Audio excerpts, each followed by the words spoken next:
அன்னைக்கு வந்து இந்த வீரப்பன் அவரோட பற்றி ஒரு டாக்குமெண்ட்ரி வந்து அண்ணனோட இதில் எடுத்தது. அண்ணன் பேசுறப்ப சொல்றாரு, 3 மாசம் நான் ஒளிஞ்சிருந்தேங்கிற, 3 வருஷம் நான் ஓடிக்கிட்டே இருந்தேன் அப்படிங்கிற. சாதாரணமாக சொல்றாரு, ஏதோ சிக்னல் கிராஸ் பண்ணி அந்த ரோட் சைடு போயிட்டு 3 வருஷம் நான் ஓடிக்கிட்டே இருந்தேன். ஆலயம் அப்சாண்டி என்ன பண்ணுறது இல்லை, தப்பிச்சு போய்கிட்டு இருந்தேங்கிறார். அதை சிரிச்சுட்டு சொல்றாரு ஸ்டேஜில். நான் நினைச்சுக்கிட்டேன், அப்ப வாழ்க்கைய எளிமையா எடுத்துக்கணும்னு நினைச்சா நம்மளால எளிமையா எடுத்துக்க முடியும் இல்லையா? இல்ல இது சிரமம் நினைச்சா நமக்கு சிரமம் தான். ராம்குமார் எழுதுறாரு, ஆயா வீர செய்வோம், அதனால வீட்டுல எப்பயுமே இருக்கும். பக்கத்துக்கு ஒரு மாமா மாமி இருப்பாங்க, பக்கத்துக்கு அங்கு ரொம்ப சில மனிதர்களுக்கு தான், ரொம்ப சில ஆசீர்வதிக்கப்பட்ட மனிதர்களுக்கு தான், ரொம்ப சில புண்ணியம் பண்ண மனிதர்களுக்கு தான் பக்கத்து வீட்டுக்காரன் நல்லதான் அமையும். புரிஞ்சுக்கும் நினைக்கிறேன். சென்னையில் இருக்கிற பார்க்கிங்ல கூட, அதாவது வீடு தான் நம்ம வாங்குவாங்க, ஆனா ரோட்டையே வாங்கின மாதிரி கல்ல போட்டு வச்சிருவாங்க. நம்ம பாத்துருக்கீங்களா? இந்த மாதிரி உயர்தர குணம்னா மனுஷனுக்கு தான். வீடு தான் வாங்குவாங்க, ஆனா ரோட்டையே வாங்கின மாதிரி, இது எங்க ஏரியா சார், இங்க பார்க்க அது கல்லுனா ஒரு மனுஷனால அந்த கல்லை எடுத்தே போட முடியாது, ஒரு ஜேசிபி தான் வரும். அந்த மாதிரி லெவலில் தான் ஒரு கல்லு போட்டிருக்கோம். தானும் வாழ மாட்டான், மற்றவனையும் வாழ விட மாட்டான். கிராமத்தில் சொல்லுவாங்கல்ல, அது கிராமத்தில் எல்லாருமே நல்லதான் இருக்காங்க, இங்கதான் அப்படி இருக்காங்க. அவ்வளோ பெரிய கல்லை போட்டு வச்சுக்கிட்டு அவன்கிட்ட காரும் கிடையாது, பைக்கும் கிடையாது, வீட்டுக்குள்ள சும்மா இருக்கான், கார் இருக்கிறவன நிறுத்த மாட்டான். இந்த மாதிரி இடத்துல பல பேர் இருக்காங்க. ரொம்ப சிலர் தான் பக்கத்தில் இருக்கிற நிலவன அமையலாம். சின்ன வயசுல எனக்கு உடம்பு சரியில்லாம போகணும்னு நான் வேண்டிக்கிறேன். ஏன்னா அப்பதான் வீட்டில் பழங்கள் வாங்கி தருவாங்க, பிஸ்கட் வாங்கி தருவாங்க, வர சொந்தக்காரன் சிரிச்சுட்டு அன்னைக்கு வருவோம். ஏன்னா போல கையில் வச்சுக்கிட்டு நல்லா இருக்கியா, இந்த சொந்த இந்த உடம்பு முடியாம படுத்துக்கிறத பார்க்கறதுக்கே சாத்துக்குடி கண்டுபிடிச்சிருவாங்க. நான் வேண்டிக்கிறேன், நீங்க வந்து இன்னைக்கு மாமா வந்து சாத்துக்குடியோட வரக்கூடாது, சாத்துக்குடியோட சைவம் நாமளையும் அசைவம்னு சொல்லுவாங்க. வாழையில போட்டு உட்காந்துருக்காங்க. இவர் இலை வந்தோட என்னைக்குமே ஒரு ராசி இருக்கு. எத்தனை பேருக்கு அந்த ராசி கிடைச்சிருக்கு தெரியல. நம்ம இலை வரைக்கும், நம்ம இலைக்கு பக்கத்து இலை வரைக்கும் அப்பளம் வரும், நம்ம இலைக்கு தீர்ந்து. எத்தனை பேருக்கு இந்த மாதிரி இடம் இருக்கு? எல்லாருக்கும் குறைஞ்சபட்சம் ஏதாவது கரெக்ட் மறுபடியும் எடுத்துட்டு வருவாங்க. நம்ம இலையை விட்டுட்டு அடுத்த இலையிலிருந்து அடைப்போம். எனக்கு பக்கத்துல உட்காந்துருந்தவரெல்லாம் அழுது இருக்கான். ஏன் அழுகிறேன்? அப்பளம் கிடைக்காத கழுகல சார், அப்படியே அழுகிறேன். எல்லா கல்யாணத்திலும் எனக்கு அப்பளமே கிடைக்கிறது இல்லை சார். முடிச்சுவாங்க, அதுக்கப்புறம் ஆரம்பிப்பாங்க, என்ன மட்டும் விட்டுறாங்க சார்.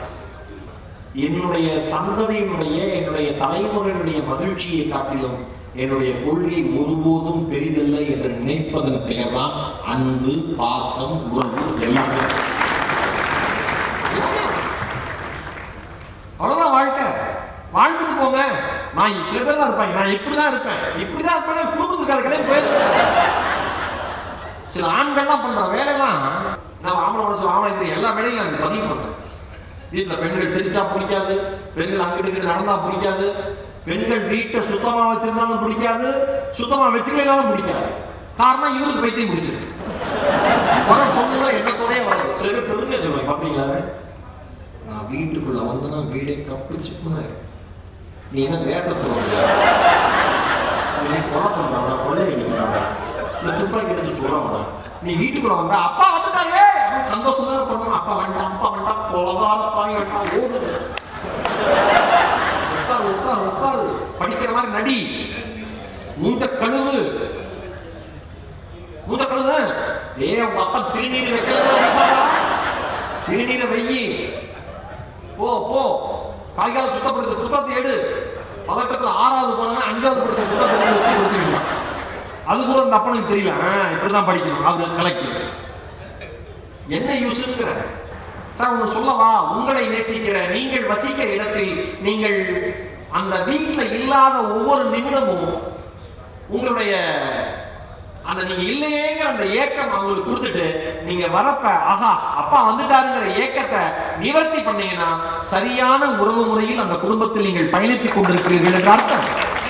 பண்ணக்கூடிய யாரும் பெருமையில பேசுறோம், அதை பண்றோம். பையன் அடிக்கிறது என்ன படிக்கிறான்னு தெரியாது. நான் ஒண்ணே சொல்றேன், என் பொண்ணு 6வது படிக்குது.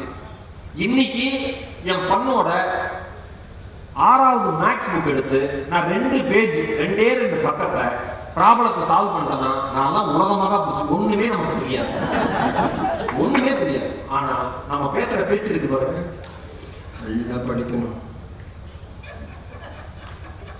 நல்லா படிச்சாலும் பெரிய ஆளா ஆக முடியும். இப்ப அவங்க மனசுக்குள்ள கேள்வி இருக்கும், யாருக்கு? குழந்தைங்களுக்கு. நீ ஏன் அவளை பெருசா? ரொம்ப சந்தோஷம். என்னன்னா ரசிக்கிற கேமராமேனா நீங்களா இருக்கீங்க. அவர் கை தட்டுறாரு, என் பேச்சுக்கான வெற்றி அவர் கை தட்டுனது நான் நினைக்கிறேன். அப்படிதான் இருக்கு. சில பேர் கேமரா வச்சு விட்டு நம்மளே பார்ப்பாங்க, எதுக்கு சாப்பிடலாம் பேசிக்கிறீங்க பையன். நல்லா ரசிக்கிறாங்க இருக்கீங்க, அது வரைக்கும் இருந்தோம். இந்த ஆடியோ ஆப்ரேட்டர், இந்த ஸ்டேஜில் அடைஞ்சிருக்கிறாரு, அக்கா கவனிக்கிறாங்க, அண்ணானே. சில பேர் நாம ஸ்டேஜில் பேசிக்கிட்டோம், அவங்க பாட்டு பேசிக்கிட்டு இருக்கோம், ஒண்ணுமே கவனிக்க மாட்டாங்க. இப்படி இருந்தது வச்சுங்க, அந்த சூழல் எப்படி இருக்கும்? நான் மறுபடியும் நம்ம வீட்டு சூழலுக்கு வரேன். நல்ல நீ ஏன் பெரிய ஆளாக குழந்தைக்கு தோணும், கேட்காது. ஏன் கேட்டாலே அவன் இன்னும் வளரல, வளர்ந்து நம்மளை அடிக்க முடியாத அளவுக்கு ஆனதுக்கு அப்புறம் இவனை நம்ம கேட்கலாம். அதனாலதான் வளர்ந்த பசங்க அப்பனை மதிக்கிறது இல்லை. ஏன்னா மதிக்காத அளவுக்கு அத்தனை குவாலிட்டி இவன் பண்ணிருக்கான்.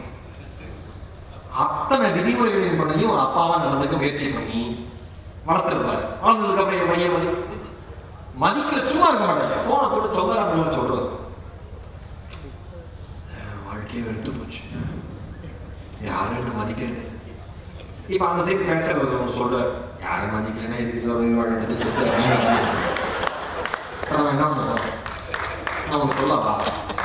அடுத்தவர்களை பற்றி குறை சொல்லி வாழ்வதற்கான வாழ்வை ஒருபோதும் நீங்கள் வாழாதீர்கள். உங்கள் அளவில் நீங்கள் மகிழ்ச்சியாக இருப்பதற்கான வாழ்க்கையை மட்டும் தேர்ந்தெடுத்துக் கொள்ளுங்கள். உங்களால் அடுத்தவர்களுக்கு நன்மை விளைய வேண்டும் என்கிற அவசியம் இல்லை. ஆனால் யாரை பற்றியும் ஒரு குறையும் சொல்லாத வாழ்க்கை வரம் பெற்று வந்த வாழ்க்கை என்று நம்புங்கள். அந்த வாழ்க்கையை வாழ சிம்பிள் லைஃப் தான். ரொம்ப இந்த வாழ்க்கையுடைய சூழலை ரொம்ப குழப்பிக்காதீங்க. பெற்றோர்கள் எல்லாருக்கும் என்னன்னா, நான் மேடம் நீங்க படிக்கிறப்ப, டொமினிகா நீங்க படிக்கிறப்ப 1ஆம் வகுப்பு தானே ஆரம்பிச்சாங்க. நீங்க 1ஆம் வகுப்பு நீங்க படிக்கிறப்ப 1வது தானே எடுத்தோம். 1ஆம் தான் நம்ம இதெல்லாம் 1ஆம் சொல்லுவோம். 1ஆம் வகுப்பு நல்ல தமிழ் வாத்தியார் பையன் தான் 1ஆம் வகுப்பு படிக்கிறது. நீங்க 11வது தான். அதோட எனக்கு வருஷம் பிளஸ்டாமா உங்களுக்கு 11வது முடிஞ்சிச்சு. கொடுத்து வச்சு 1ஆம் வரைக்கும் தானே சார் இருந்துச்சு. இப்ப எத்தனை 1ஆம் தான்? இப்ப எத்தனை ஆரம்பிக்கிறாங்க? ப்ரீகேஜி, அப்புறம் எல்கேஜி, யூகேஜி. ப்ரீகேஜிக்கு முன்னாடி கொண்டு வந்து எனக்காது கிண்டர்கார்டன், பால்வாடி. தம்பி பால்வாடிங்கிறது என்னன்னா சொல்ல கேது, ப்ரீகேஜி எல்கேஜி யூகேஜி சேர்ந்துதான் பால்வாடி. புரியுதா? இப்ப பால்வாடி அதுக்கு இப்ப பிரிச்சுட்டாங்க. Play school, correct. Play school, kindergarten ஒரு மாதிரிலாம் வந்துருச்சு. நான் எழுதி தரேன். போன வேலை அண்மையில பேசுறேன், வேலை சொன்னேன். இன்னும் 10 வருஷம் 15 வருஷம், அதிகபட்சம் 15 வருஷம், எனக்கு தெரிஞ்சு 10 வருஷம் தான். ரொம்ப அதிகபட்சம் 15 வருஷம் வச்சுங்க. குழந்தை பிறந்தாலும் தூக்கி போயிருக்கு. குழந்தை பிறந்தாலும் தூக்கி குழந்தைய நான் பார்க்கவே இல்லை. 1 வீக் கழிச்சு அந்த ஸ்கூல்ல பாருங்க. குழந்தை கைக்கெல்லாம் ஆசை, நம்ம சொல்லி கொடுத்தாலும் ஆசை. இந்த ப்ரீகேஜி எல்கேஜி யூகேஜி உருவானதுக்கெல்லாம் கல்வி நிறுவனங்களுடைய ஆசை ஒருபோதும் காரணம் அல்ல. பெற்றோர்களுடைய சகிப்புத்தன்மையினுடைய அளவு குறைந்தது மட்டும்தான் காரணம். வேற எதுவுமே காரணம் இல்லை. 10 குழந்தைய வளர்த்துட்டு கிராமத்து பக்கம் இருக்கிற ஆயா 10 குழந்தைய வளர்த்தேன் எல்லாம் நல்லா இருக்குன்னு சொல்லிட்டு அது நல்லா இருக்கும். அது ஒரே ஒரு குழந்தை எப்படி இதெல்லாம் வளர்க்க போறேன்னே தெரியும்.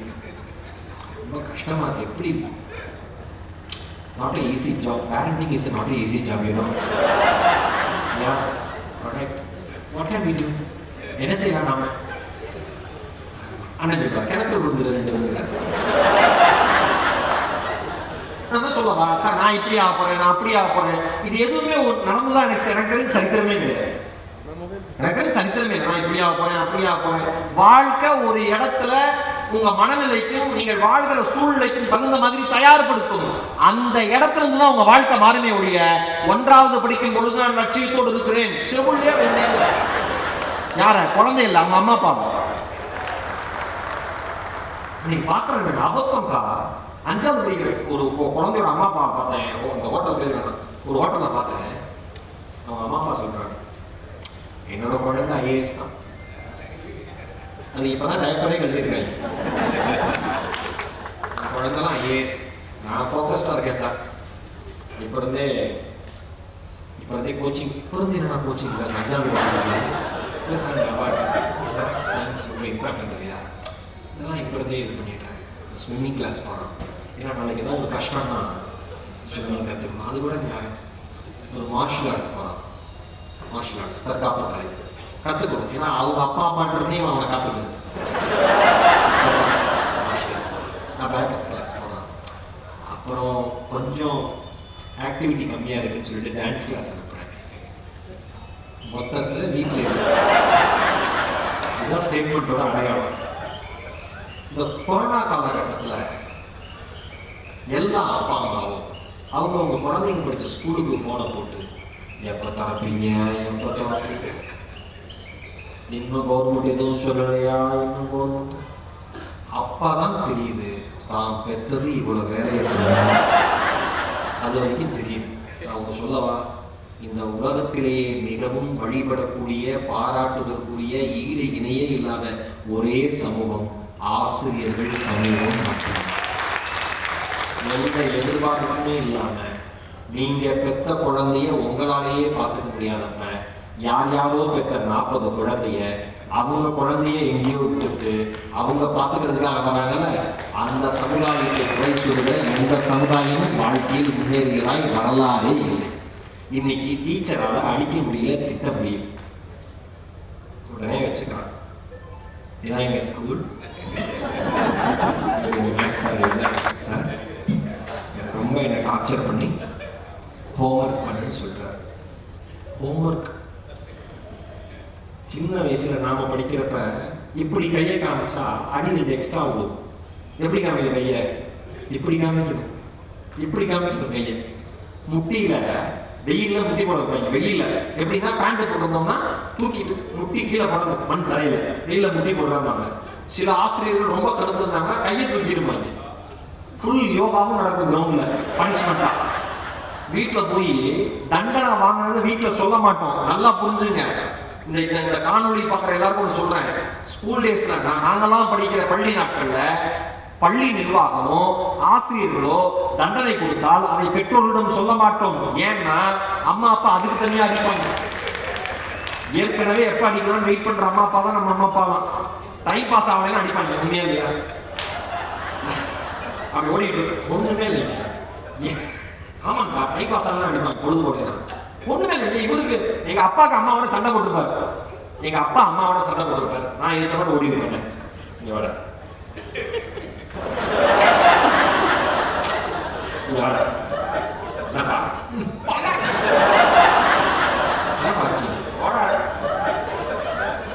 சரின்னு போயிடுவேன்.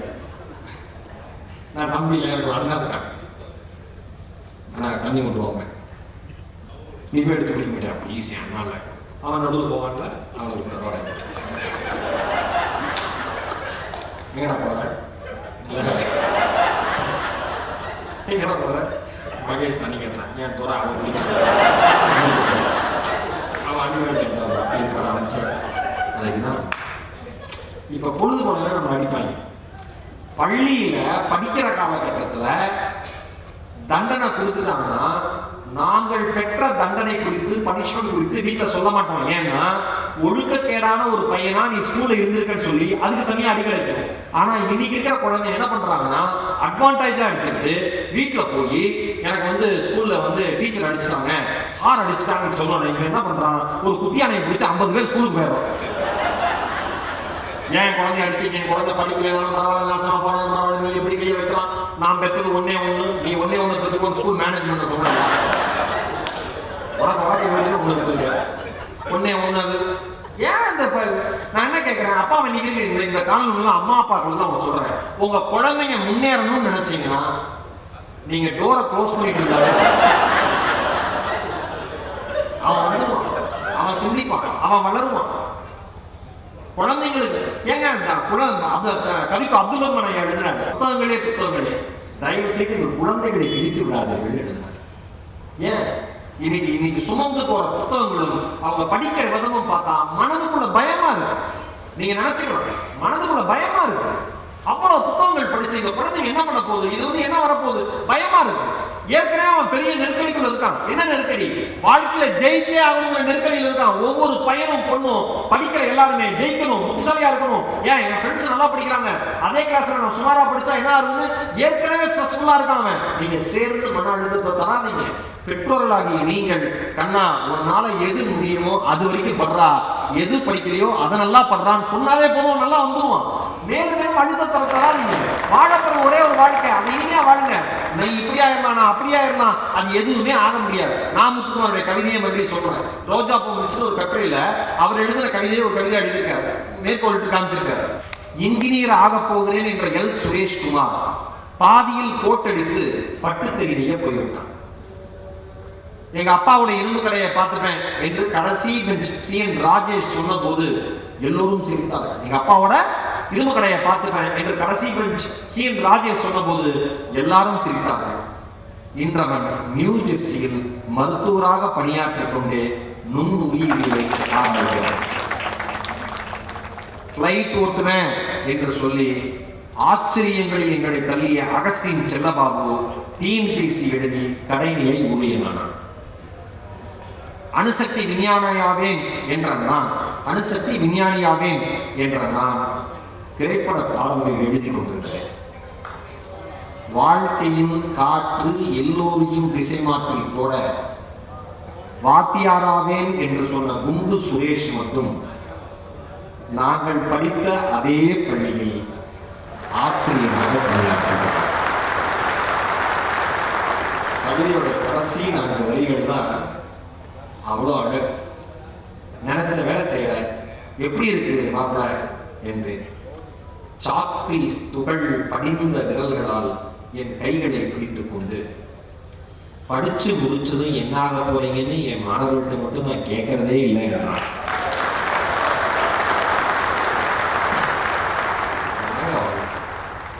வாழ்வு எளிது. ரொம்ப பயங்கரமா நம்ம வாழ்க்கையை பற்றி யோசித்து சின்ன சின்ன இன்பங்களை இழந்து விடுகிறோம் என்று நான் நினைக்கிறேன். சிறு வயதில் புளியங்காய் கீழே விழுந்துச்சுன்னா ரோட்ல அந்த புளியங்காயை பொறிக்க எடுத்து சாப்பிட்டு, புளியங்குளத்தை பொறிக்க எடுத்து சாப்பிட்டு உள்ள இருக்கிற அந்த விதையெல்லாம் புளியங்குளத்தெல்லாம் எடுத்து சேகரிச்சு வச்சு அதை வச்சு விளையாடுறது மகிழ்ச்சியா இருந்தனா, இன்றைக்கு விலை உயர்ந்த கார்களில் போகிற பொழுது மகிழ்ச்சியை தொலைத்து விட்டு வெறும் பிணமாக அமர்ந்து பயணம் செய்கிறது.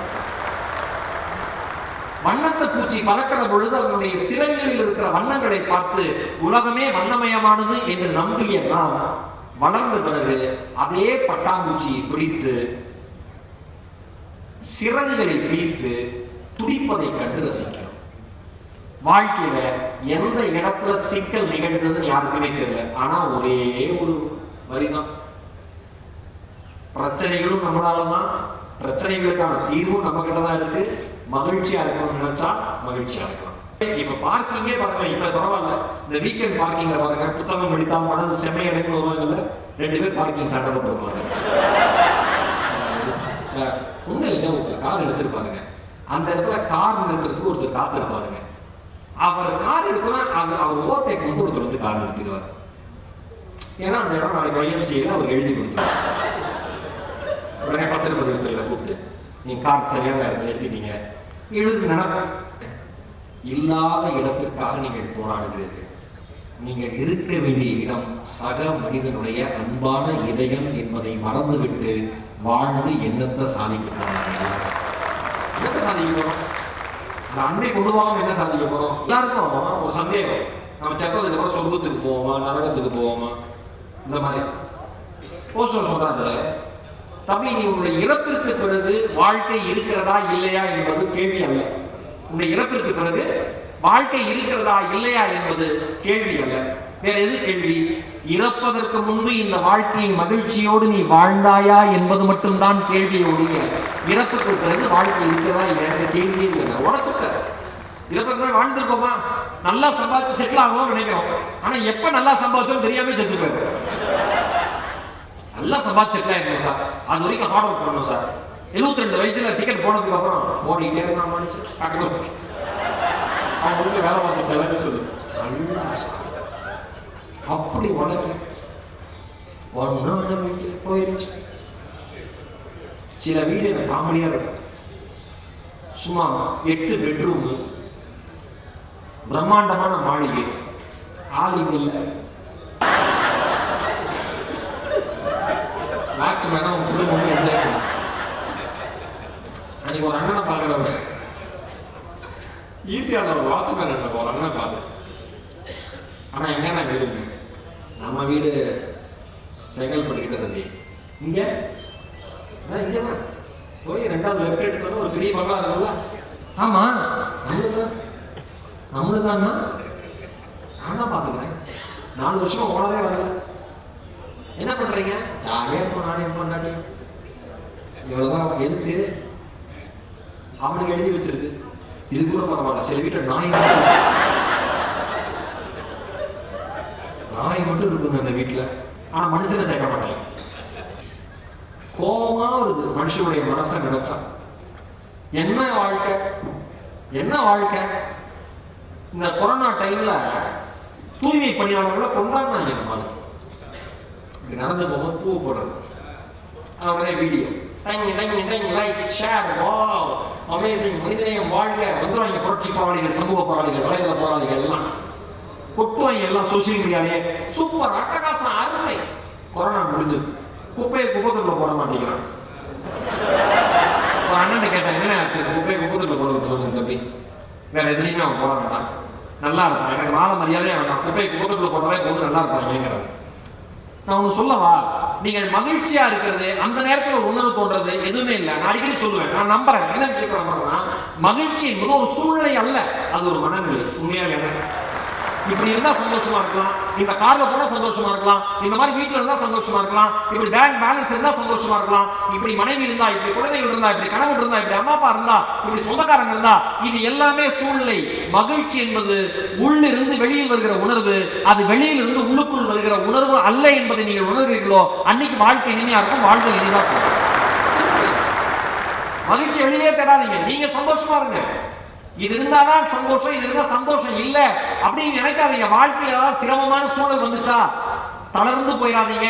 கல்யாண்ஜியினுடைய அற்புதமான வரிகள், நீங்கள் பறக்க முடியாத அளவுக்கு ஒருபோதும் உங்கள் சிறகுகள் நனையாது கணக்காது. நீங்கள் பறக்க முடியாத அளவுக்கு ஒருபோதும் உங்கள் சிறகுகள் நனையாது கணக்காது. சற்று உதறிக்கொள்ளுங்கள், சற்று உதறிக்கொள்ளுங்கள், சிலுப்பிக் கொள்ளுங்கள். மழை வந்தது போல வெயிலும், மழை வந்தது போல வெயில், அவ்வளவுதான். ஒரு நாள் காயம்பட்டு என்ன இருக்கா, ஒரு நாள் ஆறுதல் தரத்துக்கு மனுஷன் வருவான். சூழல் மாறும். நம்பிக்கையோட இருங்க, வாழ்க்கையை சபிக்காதீங்க. பார்க்கிற மனிதர்களிடத்தில் எல்லாம் அன்பை பேசுங்கள். ஒரு குழந்தைகிட்ட பேசுறப்ப நம்ம மொழி எப்படி இருக்கு? ஆனா நீங்களே ஒரு குட்டி குழந்தைய பாக்குறீங்க, அக்காவே ஒரு குட்டி குழந்தைங்களை பாக்குறாங்க, அண்ணங்களே பாக்குறாங்க. எவ்வளவு கோபத்துல இருந்தாலும் குழந்தைகிட்ட பேசுறப்ப மொழி எப்படி ஆயிடுது? நமக்கு குழந்தை மொழி ஆயிருந்தா, எல்லாம் சொல்லலாம், நல்லா இருக்கியா, சாப்பிட்டியா, கியூட்டா இருக்கா, ஐயோ சிரிக்கலாம், வாழ்ந்துகிட்டே இருக்கும். மொழி தன்னை வளர்த்துக்கிட்டே போகும். இதுவே நம்ம ஏஜ் குரூப் ஒருத்தர் வரான், இல்லை சார் சார்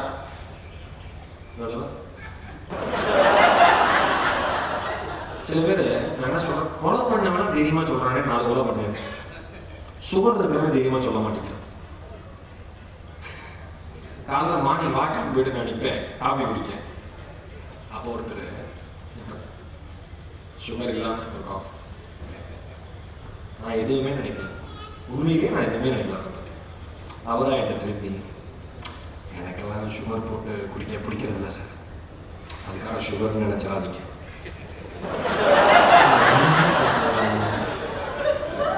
நான் என்ன சொல்றேன், இது ஒரு சின்ன குறைபாடு தானே, அதை வச்சு பக்கத்தில் இருக்கிற மனுஷன் அவங்க என்ன இடம் போட போறான்? நீங்க அடுத்தவங்களுக்காக வாழ்றீங்க. சுகர் இருக்கா, இருக்குன்னு சொல்லு, இல்லைன்னா சொல்லாத. சக்கரை போட்டு குடி, சக்கரை போடாம குடி, நாட்டு சக்கரை குடி, கருப்பட்டி காப்பி குடி, என்ன வேணா குடி, ஆனா உனக்காக குடி. அடுத்தவனுக்காக அடுத்தவனுக்காக அடுத்தவனுக்காக வாழ்ந்து ஒரு குழந்தைகிட்ட பேசுறப்ப மொழி எப்படி இருக்கு? ஏன் பெரியவங்கிட்ட பேசுறப்ப நின்று போகுது? ஒருத்தர் எழுதுறாரு, குழந்தைகளுடன் பேசும் பொழுது மொழி தன்னை வரைந்து கொண்டே பறக்கும் பறவை போல் நடந்து கொள்வது. அத்தனை நெகிழ்வாய், அத்தனை மகிழ்வாய். சவப்பெட்டியை இழுத்து கொண்டு வரும் சிப்பாய் போல, சவப்பெட்டியை இழுத்து கொண்டு வரும் சிப்பாய் போல சலிப்புடன் பெரியவர்கள் நடுவே உலாவுகிறது அதே மொழி. பெரியவர்கிட்ட பேசுறதுன்னா சலுப்பா இருக்கு, நம்ம ஏற்றுக்குவாங்க பேசுறா சலுப்பா இருக்கு. ஏன் நல்லா இருக்கீங்கன்னு கேட்டாலும் அதிர்ச்சியாங்க. நல்லா இருக்கு, நீங்க ஒண்ணுமே இல்லை, நான் இங்க இருக்கிற எல்லாருக்கும் ஒரு நாளை காலையில் இருந்துச்சு இதை இம்ப்ளிமெண்ட் பண்ணி பாருங்க, இதை முயற்சி செஞ்சு பாருங்க. நம்ம வாழ்க்கையில வழக்கத்தோட அதிகமான உற்சாகத்தில் எழுந்தீங்க, வீட்லயே உங்களுக்கு சந்தேகம் வரும். வேற எங்கேயும் சந்தேகம் வர வேண்டாம், நல்லா குளிச்சு சந்தோஷமா அம்மா போயிட்டு வரமா, நான் வேலை முடிச்சு வந்து கால் பண்றேன், கிளம்புறப்ப கால் பண்றேன், நாம நீ வெளில போறோம், ஒரு உற்சாகமா போங்க. அந்த அம்மா யோசிச்சு திருட்டு போய் மூச்சு தூக்கிட்டே போவானே, இன்னைக்கு என்ன ரொம்ப உற்சாகமா போறாரு. அப்பா ஏன் அப்பா நல்லா ஆகிட்டா பசங்களுக்கு டவுட் வந்துடும், ஏமா அப்பா அப்படி ஆகிட்டாரு, நீங்க வந்து ஓங்கி ஓங்கி அடிப்பாரோ. நீங்க வெளியில போங்க, ஆபீஸ் ஸ்பேஸ்ல போங்க, சந்தோஷமா இருங்க, சந்தேகமா இருக்கும். நீங்க வழக்கத்தோட மாறுதலா இருந்தா சுத்தி இருக்கிறவங்க எல்லாம் என்ன நினைப்பாங்கன்னா என்ன மாற்றம் திடீர்னு நிகழ்ந்ததுன்னு நினைப்பான். ஒரே ஒன்று சொல்லவா, நீங்க நீங்க உங்களை உற்சாகமா வச்சுக்கிறதுக்கான ஒரே வழி, சிம்பிளான வழி நான் சொல்றேன். எந்த மனுஷன் மனசுல ஈகோ இல்லையோ அந்த மனிதனுடைய வாழ்க்கை மகிழ்ச்சியால் மட்டுமே ஆசீர்வதிக்கப்பட்ட. நான் இதை பண்ணேன் எனக்கே இது கிடைக்கல, நான் இதை பண்ணேன் எனக்கே இது நடக்கல, அவனுக்கு அது நடந்துருச்சு ஆனா அவனுக்கு அந்த அளவு தகுதி இல்லை, கிடையாது. ஒருவன் வெற்றி பெற்றிருக்கிறான் என்றால் உங்களை விட ஏதோ ஒரு இடத்தில் அவன் உயர்ந்திருக்கிறான், அதனால் அந்த வெற்றி கிடைத்திருக்கிறது. ஒருவேளை தகுதி இல்லாமல் அவனுக்கு அந்த வெற்றி கிடைத்திருந்தால் அது ஒருபோதும் நிலைக்காது. அதை பற்றி கவலை உங்களுக்கு வேண்டாம். நீங்கள் வாழப்போவது உங்கள் வாழ்க்கை தானே ஒழிய அடுத்தவர்கள் வாழ்க்கை இல்லை என்பதை தயவு செஞ்சு நினைச்சுங்க. தென்கட்சி சுவாமிநாதன் ஐயா சொன்ன மாதிரி வாழ்க்கை என்பது சின்ன சின்ன பைத்தியக்காரத்தனங்களோடு கூடிய அழகான வாழ்க்கை. புத்த சுவாதீனத்துடன் கூடிய பைத்தியக்காரத்தனம் மனுஷனுக்கு இருக்கணும் பாரு. அது என்ன புத்த சுவாதீனத்துடன் கூடிய புத்தி சுவாதீனத்துடன் கூடிய பைத்தியக்காரத்தனம், சின்ன சின்ன விஷயத்தை என்ஜாய் பண்ணணும் பாரு. ஐயா சொல்லுவாரு, ரொம்ப அற்புதமான விஷயம். இந்த உலகத்துல 2 பேருக்கு ஹார்ட் அட்டாக்கே வராங்க, கார்டியாக் அரெஸ்டே வராங்க. 2 பேரு மனுஷங்கள 2 பேரு, ஒண்ணு பைத்தியக்காரங்க, இன்னொருத்தவங்க நரிக்குறவ சமூகத்தை சேர்ந்த அந்த சகோதர சகோதரிகள். இவங்க 2 பேரும் ஹார்ட் அட்டாக்கே கிடையாது, கார்டியாக் அரெஸ்டே வராங்க. இப்ப நம்ம சோசியல் மீடியால பாக்கணும்ல, 25 வயசு இறந்து போயிட்டாரு, 30 வயசு இறந்து போயிட்டாரு, 40 வயசு இறந்து போயிட்டாரு. இவங்க 2 சமூகத்திலையும் கார்டியாக் அரெஸ்டே வராங்க. இதை அடைப்பே கிடையாது, ஹார்ட் அட்டாக்கே கிடையாது. எப்படின்னு கேட்டா பைத்தியக்காரன் என்ன நினைக்கிறானோ அதுவாவே வாழ்ந்து அதுவாவே செத்து போயிடும். புரியுதா உங்களுக்கு? இப்ப அவன் வந்து இந்த உலகமே என்னாலதான் சுத்துதுன்னு நினைச்சானா சாகர வரைக்கும் அப்படியே நினைச்சு அப்படியே செத்து போயிடுவான். அவனுக்கு ஸ்ட்ரெஸ்ஸே கிடையாது, ஸ்ட்ரெஸ்ஸே கிடையாது. ஒரு கவிதை, அந்த பைத்தியக்காரனுக்கும் எனக்கும் ஒரே ஒரு வித்தியாசம் தான், அந்த பைத்தியக்காரனுக்கும் எனக்கும் ஒரே ஒரு வித்தியாசம் தான், அவன் தன்னை மறைத்துக் கொள்வதில்லை, நான் என்னை காட்டிக் கொள்வதில்லை. அவ்வளவு. எல்லாருமே பைத்தியக்காரன் எழுதி சொல்லு. இதுல நரிப்புறவர்கள் ஒரு காக்காவை சுட்டாங்கன்னு வச்சுங்களேன், இவங்க சுட்டோன்னு அந்த குண்டு காக்கா மேல பட்டு காக்கா கீழே விழுந்துச்சுன்னா குடும்பமே கொண்டாடணும். எவ்வளவு சூப்பரா சுட்ட பாத்தியா, அப்பா சூப்பரா சுட்ட, அம்மா சூப்பரா சுட்ட, அப்படி கொண்டாடுவாங்க, செலிப்ரேட் பண்ணுவாங்க. சரி, ஒரு வேளை குறி தவறிடுச்சு, காக்கா கீழே விழலைன்னா அப்பயும் செலிப்ரேட் பண்ணுவாங்க. என்ன புத்திசாலியான காக்கா வரேன், எப்படி வளர்ந்து வச்சு வரேன். இவ்வளவுதான் வாழ்க்கை.